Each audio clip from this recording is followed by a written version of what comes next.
మా ఫ్రెండ్స్ మన age group వాళ్ళందరూ కూడా 50 దాటే ఉన్నారు. దాదాపుగా 50 నుంచి ఉన్నారు కదా అందరూను. అందరికీ నేను చెప్పగలిగేది ఏంటంటే, మనం అంటే డైలీగా అంటే మనకన్నీ తెలిసిన విషయాలే కాదనలేదు. డైలీగా యోగా కానీ, ఎక్సర్సైజ్ కానీ చేయడం చాలా మంచిది. యాక్చువల్‌గా నేను మొదటి నుంచి కూడా స్టార్టింగ్ నుంచి కూడా ఏదో కండలు పెంచడం అది కాదు ఎక్సర్సైజ్ అవన్నీ అవి కావు. అంటే యోగా ఎక్సర్సైజ్లు ఏంటంటే అవన్నీ కూడా మనం కుర్ర వయసులో ఉన్నప్పుడు చేసేవి అవన్నీ కాదు. కానీ ఇప్పుడు 50 సంవత్సరాలు దాటిన తర్వాత ఖచ్చితంగా యోగా లాంటివి చేయాలి. ఖచ్చితంగాను యోగాలు గుంజీలు తీయడం, లేకపోతే చేతులతో భూమిని ఇలాగ మనం పట్టుకోవడం, అంటే వేళ్ళు తగిలించడం, ఈ విధంగా ఇలాంటివన్నీ చేయాలి. చేయడం వల్ల చాలా మంచిది. ఏంటంటే అంటే మన ఫ్రెండ్స్లో ఎంతమంది చేయగలుగుతున్నారు అన్న విషయం మీ అంతటా మీరు నిర్ధారించుకోండి. మన ఫ్రెండ్స్లో ఎంతమంది చేయగలుగుతున్నారు అన్న విషయాన్ని మీలో మీరు నిర్ధారించుకోండి. నేను చెప్పేది అది, అంతకుమించి ఇంకేం లేదు. ఇప్పుడు సపోజ్ మన గ్రూప్లో చందు ఉన్నాడు, లేకపోతే ఇలాగ మోహన్ ఉన్నారు, అదేవిధంగా గోపి ఉన్నారు చాలామంది ఉన్నారు. అంటే వాళ్ళందరూ కూడా ఇంకా బాగా చేయొచ్చు, నేను కాదనలేదు. ఇప్పుడు చందు ఉన్నాడు అనుకోండి, యోగాలు అవి చేస్తుంటే నాకు అన్నీ తెలుసు, మొత్తం అంత బాగా చేస్తాడు అన్నీ కూడా.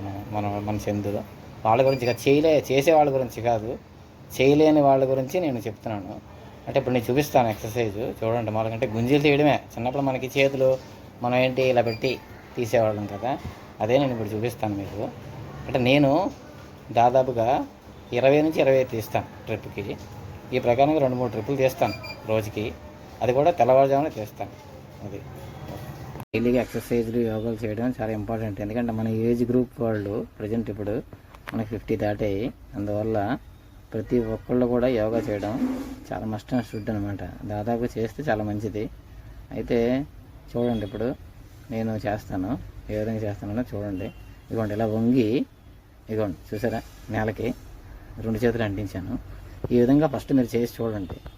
చేసి చూసిన తర్వాత ఓకే, మన హెల్త్ కండిషన్ ఓకే బాగానే ఉంది. విషయం ఏంటంటే చిన్నప్పుడు మనం గుంజీలు తీసేవాళ్ళం, గుర్తుందా మీకు? చిన్నప్పుడు చెవులు పట్టుకుని గుంజీలు తీసేవాళ్ళం. అయితే ఇప్పుడు ఈ విధంగా అగోండి, ఆ విధంగా 1 2 3 4 5 6 7 8 9 10. అది ఫ్రెండ్స్. అంటే ఇప్పుడు మీలో చేయగలిగిన వాళ్ళకి మాత్రమే నేను చెప్పేది. చేయలేని వాళ్ళు ఉన్నారనుకోండి, వాళ్ళు మెల్లిగా ప్రాక్టీస్ చేయగలిగితే చేయండి, నో ప్రాబ్లం. అంటే కంపల్సరీ చేయాలని కాదు, అది మీ ఇష్టం, మీ దీనిలో ఉంటుంది. అది మీ ఆరోగ్యాన్ని మీరు పాటించడంలో ఉంటుంది. అందువల్ల విషయం ఈ విధంగా ఇప్పుడు నేనున్నాను, 25 చేస్తాను, 30 చేస్తాను దగ్గర ఆ గుంజీలు ఏ విధంగా తీస్తాను. అయితే అదేవిధంగా చాలా ఉన్నాయి ఎక్సర్సైజ్లు, ఎన్నో రకాలు చేస్తుంటాం. ప్రజెంట్ మీకు ఒకటి మాత్రం చెప్పడం జరిగింది. ఈ విధంగా మీరు చేస్తే మంచిది అన్న ఉద్దేశం, అంతే తప్పితే ఇంకేం కాదు. మీరే చేయలేని పక్షంలో మీరు 1-2 చేయగలిగితే 1-2 చేయండి, 3 చేయగలిగితే 3 చేయండి, 5 చేయగలిగితే 5 చేయండి. అంతే తప్పితే ఏదో రఘు ఏదో 25 అన్నాడు 30 అన్నాడు అని కాదు. మీకు 5 చేయగలిగితే 5, 2 చేయగలిగితే 1 చేయగలిగితే 1 చేయండి, ఓకేనా, నో ప్రాబ్లం. అది మీ ఇష్టం, మీ హెల్త్ని బట్టి, మీ హెల్త్ కండిషన్ బట్టి ఆధారపడి ఉంటుంది. Okay bye friends.